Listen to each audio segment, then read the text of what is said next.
Alors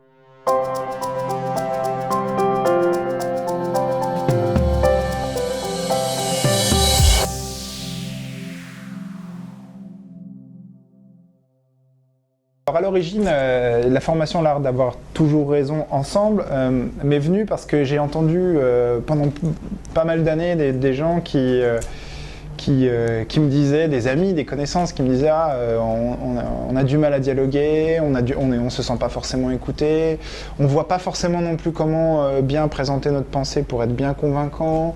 Des fois on se sent un peu frustré dans les échanges d'équipe parce qu'on a l'impression de ne pas donner notre pleine mesure en termes d'argumentation.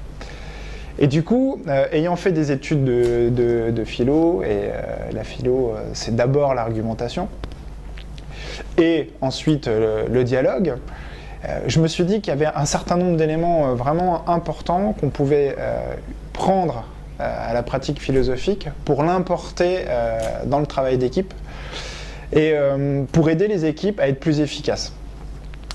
Et c'est pourquoi les trois objectifs de cette formation sont les suivants. C'est 1, permettre aux gens d'améliorer leur capacité à analyser, évaluer et clarifier la pensée.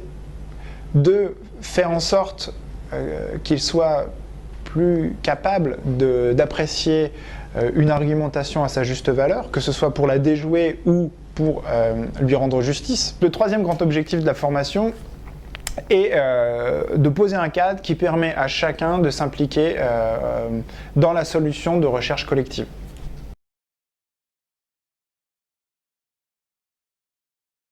J'ai choisi la formation L'Art d'avoir toujours raison pour pouvoir, quand j'accompagne mes clients, être dans une démarche constructive, de ne pas simplement vouloir imposer des idées.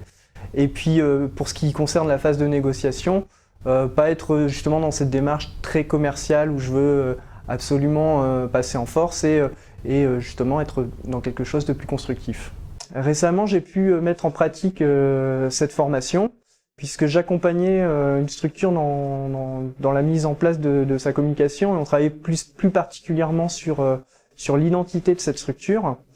Et en fait, au sein d'un groupe de travail, il y avait 2 personnes qui n'arrivaient pas à se mettre d'accord sur un concept, sur l'identité de la structure.